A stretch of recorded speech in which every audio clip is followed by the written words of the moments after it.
गुरु अंगद देव जी की कथाओं में आप सभी का बहुत बहुत स्वागत है। जब गुरु अंगद देव जी गुरु बने तो उन्होंने अपनी पत्नी माता खीवी जी से वचन किए कि जब मेरे दातार सतगुरु ने शब्द की दौलत बांटने की आज्ञा मुझे की थी तो आपके हिस्से अन्न देव का कड़छा आया था, अर्थात आप लंगर में सेवा मन लगाकर करना।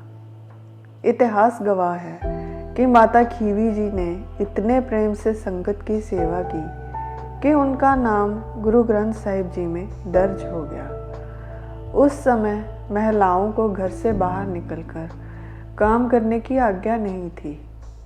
यह पहली महिला थी जिन्होंने सारे लंगर की व्यवस्था अपने हाथ में ली थी।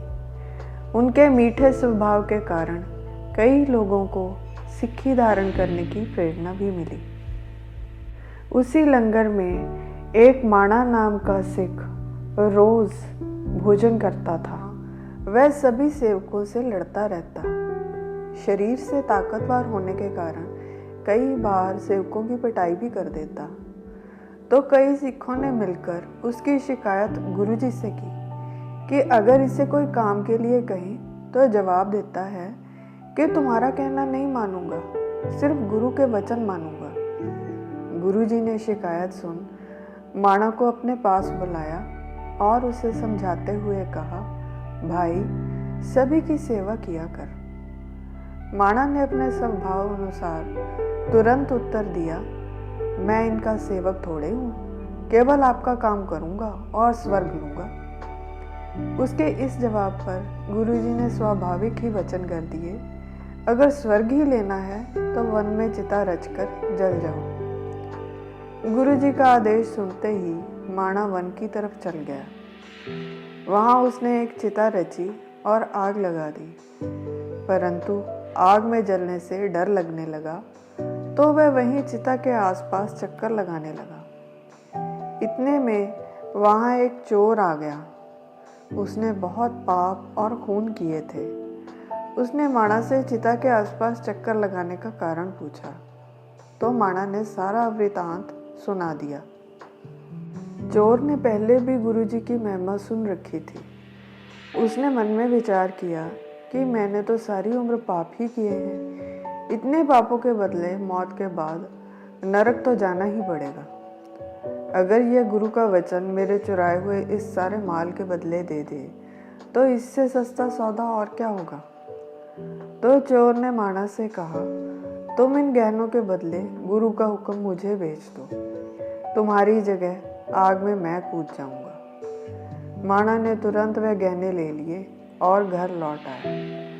उस चोर ने भी उसी समय आग में छलांग लगा दी। इतने में राजा के सिपाही उसे ढूंढते वहां आ गए। उन्होंने उसे आग से निकाला और साथ ले गए और राजा के सामने पेश किया।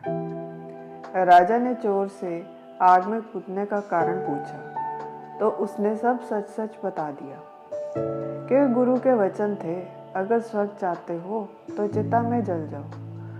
और गुरु के स्वाभाविक कहे वचन कभी खाली नहीं जाते। इसलिए मैंने अपने पापों के बदले गुरु का हुक्म खरीद लिया और आग में छलांग लगा दी। गुरु की महिमा ने राजा को भी प्रभावित किया। उसके मन में आया कि यह चोर होकर भी गुरु के वचनों पर कितना दृढ़ विश्वास रखता है। उस राजा के कोई संतान नहीं थी, तो राजा ने चोर को ही अपना पुत्र बना लिया और वह दोनों गुरुजी की सेवक बने। उधर जब भाई माणा गहने बेचने गया तो पकड़ा गया। फिर उसने कई वर्ष बंदी खाने में बिताए। तो यह है गुरु के स्वाभाविक ही बोले वचनों का असर।